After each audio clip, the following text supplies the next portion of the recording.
the 12th of December, and my upload that I uploaded there on the 11th yesterday morning was basically with regard to the complaints process with regards to the wrongdoings I've been experiencing since 2015 and more so since 2017.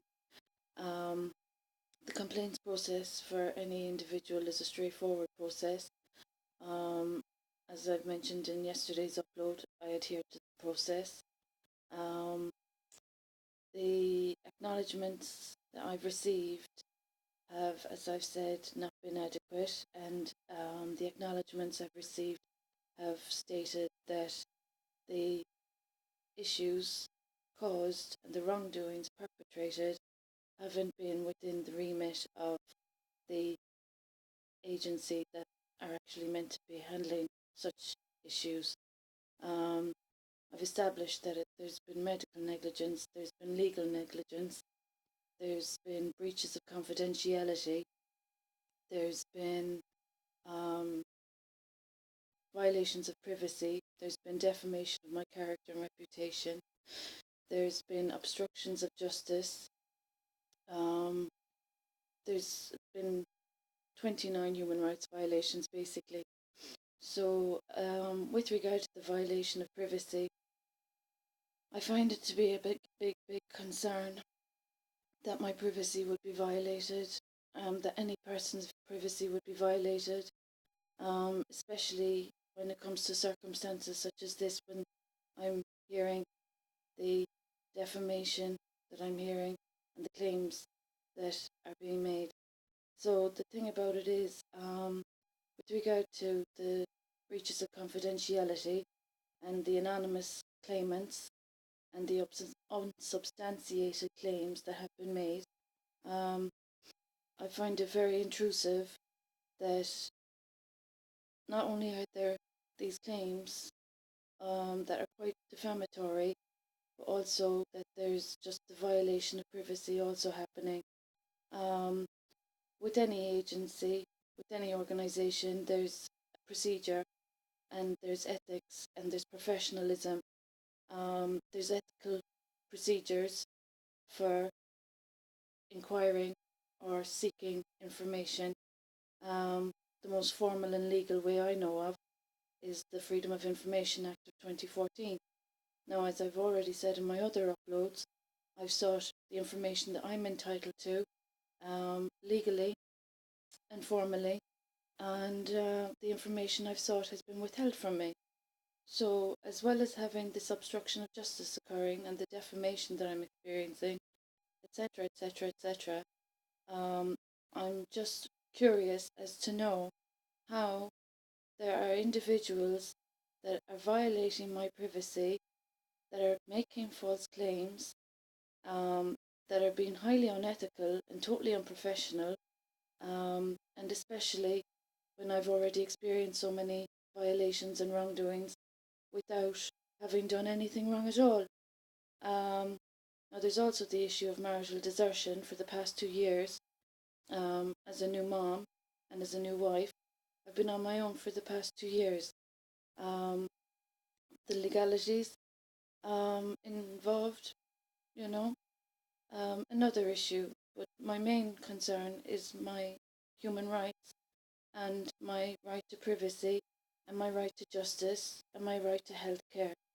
So, so far, I think I've made it very clear about all that's happened.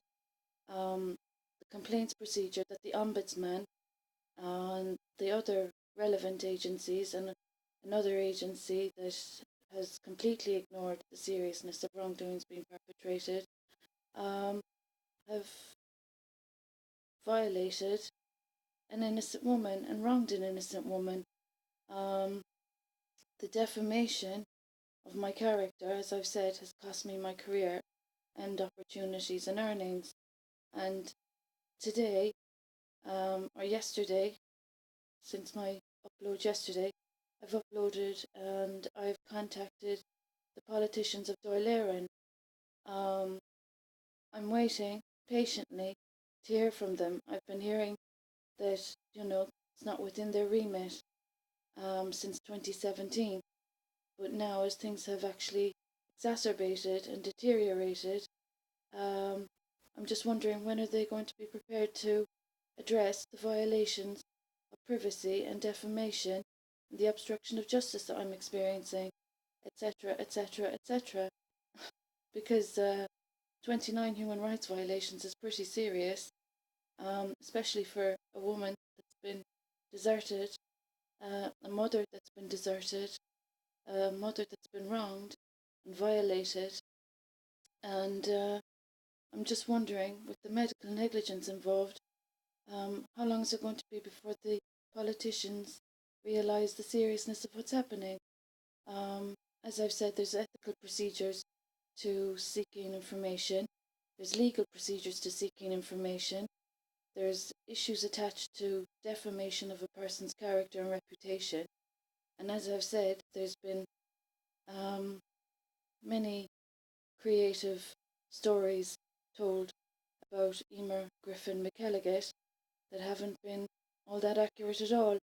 So while all these stories have been claimed about me in this community and beyond that are completely inaccurate and completely false, I could say that some stories have been completely pulled out of thin air, um, which is very serious, because of those, let's say, tall tales and stories, um, more serious things have happened. And the seriousness of the things that have happened as a consequence of these fabricated stories is gone beyond a joke. It's not funny anymore. I don't know how the culprits could be getting any entertainment from this kind of a situation, because if it was happening to anybody else, I doubt they'd be appreciating being violated as I've been violated, and I doubt they'd be appreciating being wronged as I've been wronged. But as I've said, the incidents that are occurring aren't just recent events.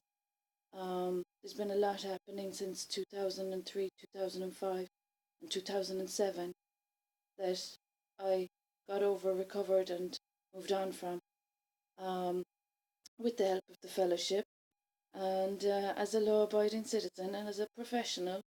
And now here I am as a deserted wife for the past 2 years, and a mother, and I'm being defamed and shamed in a community that had no justification for the lies that's, being said, and what's, the things that are being done. So the main issue for this upload is that the politicians have gotten an update. Whether they choose to, take the matter seriously or not is another issue.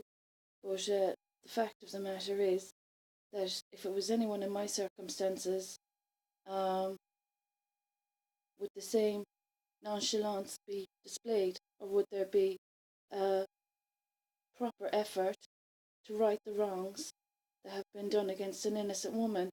Because to defame an innocent person with the most horrendous lies is horrendous. And there's been many tall tales that are completely inaccurate, and there's been a very serious obstruction of justice. So, as well as that, the government have been updated about the complaints procedures that have been ignored, and the legalities that have been ignored. And as well as that, the other concern is the unethical procedures of, seeking information that people have conducted in recent times without authorization and without consultation. And, that's not ethical, and it's not professional, and it's highly intrusive the way some people have breached my confidentiality, um, especially, with regard to the claims that have been made. But you see, these are the matters that are arising from human rights violations. It might sound repetitive, but the government still hasn't addressed the wrongdoings. And as a person that's usually active, healthy, clean and, you know, sober, to be suffering the way I'm suffering since giving birth is horrendous in a modern 21st century democracy.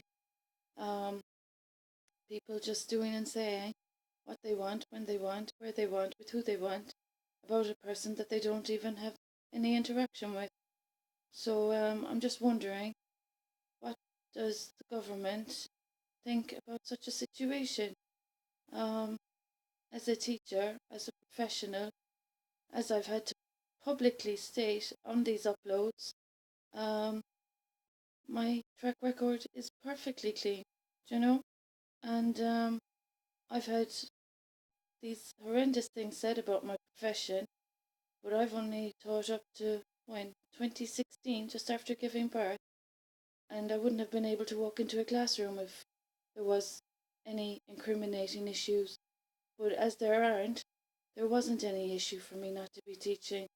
So these are all the things that have affected my profession and my career and my opportunities. So, I'm just curious, how long is this going to prolong for before any more other matters start arising? Um, so I'm just going to sit tight and try and recover from the medical negligence occurring. And hopefully authorities and politicians might think of addressing all the damage done to an innocent woman. And as I've said, if it was anyone else, if it was any of their daughters, I'm just wondering, would they be as nonchalant and would they be as, you know, free with their words and stories? And as regards the issue of marital desertion, I think we all know any parent or mother or sisters would know exactly how we'd feel about our daughters being deserted, you know. So this is what's happening in Tralee. I'd appreciate it if the government wouldn't mind contacting me. Um, Tralee County, Kerry, Ireland. We're still on the map. And my number is 083 836 0272.